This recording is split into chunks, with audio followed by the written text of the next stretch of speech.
News Talk Breakfast. In association with AIR. Seamless connections with Ireland's #1 broadband provider. Now, the Leaving Cert results were announced on Friday. Once again, they revealed a huge disparity. Far less students sitting the Irish exam compared to maths or English. So is it time to make Irish a choice subject to take away the compulsory element? We're joined by Julian Despon, General Secretary of Cumann na Gaeilge, and Ed Walsh, Founding President of the University of Limerick. Ed, you believe Irish should no longer be compulsory? I do. I think before it was compulsory under British rule, there was great enthusiasm for the restoration of the language. We imposed compulsion, and that led to the obvious result, resentment. The reality is the policy has been a failure. Only 2% of Irish people use Irish occasionally during the week. And even in the Gaeltacht areas, only 1 in 5. The cost, I estimated about a decade ago, as over $1 billion a year. And Irish school leavers have the worst foreign language skills in Europe. And Irish employees can't recruit enough people with French and German.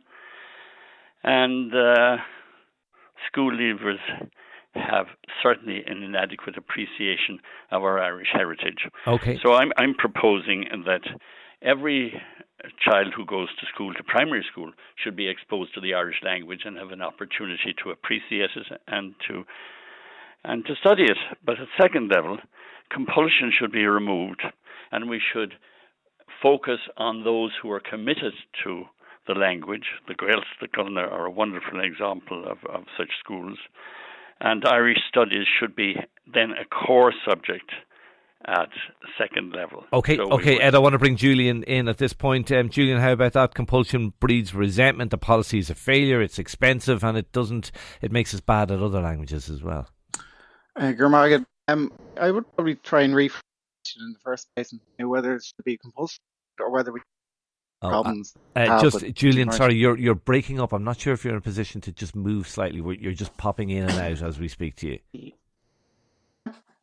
Hello? Yeah, hi, speak away there, Julian, and hopefully your line is improved. James, reframe the question, and instead of whether it should be compulsory or a core leaving or not, we should be talking about the problems that we know. Julian, do you know what? We're going to work on your line. I'll come back to Ed Walsh. Ed, I suppose the worry is if you take compulsion out of it, that people just won't do it, and that there'll be no need or requirement for people to study Irish in school. Well, Shane, the opposite might be the reality. You know, it wasn't compulsion. It wasn't compulsory under British rule. And yeah, but it was a way of rebelling against British rule. Yeah, we rebelled against it, and it has maybe 80 or 90% of those who are studying Irish language are not enthusiastic, and that dilutes the effort. And we should focus on maybe the 10% who are committed, so that we have a nice feeling about speaking the language.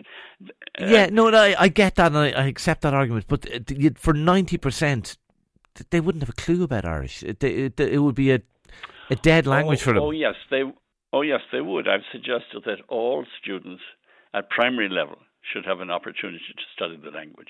So they would study the language and have an opportunity to pursue it. But is there a danger, though? And sorry to cut across. Is there a danger that if it isn't a subject in secondary, that teachers just without even realising there'll be an unconscious bias say, well, look, Irish isn't that important. It's not probably going to be. Most of them aren't going to do it in secondary, so I don't have to worry about it too much. Yeah. Well, the reality is, for everyday life, Irish isn't very important, but it's a vital part of our heritage, and we should develop in our school system a nice attitude to it, rather than people say, "Oh, I hate being forced to do this." Okay, that's where it is at present. Let's get back to it before independence, where people did it with enthusiasm and wanted to learn about their culture. All right. You know, we've had waves of migrants coming to this country, the pre-Celts, the Celts, the Vikings, the Normans, the planters, and now EU citizens.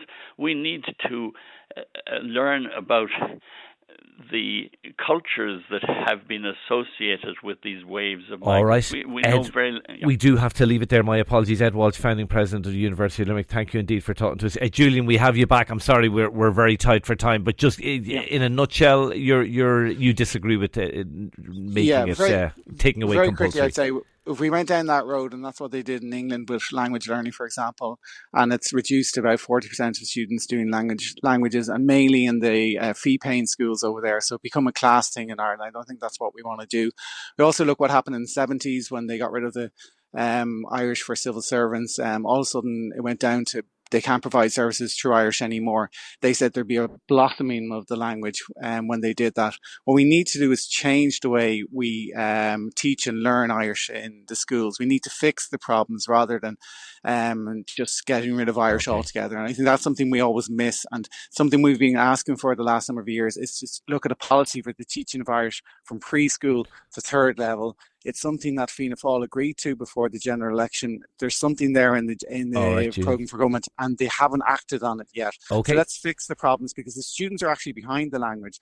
We see it from all surveys they've done with the students. They're Julian, actually behind. We do have to leave it there. I think we have your point. Julian Despond, their General Secretary of Cumann na Gaeilge. Thank you. Cut Captain 2 53106 at a cost of 30 cents. Let us know your view.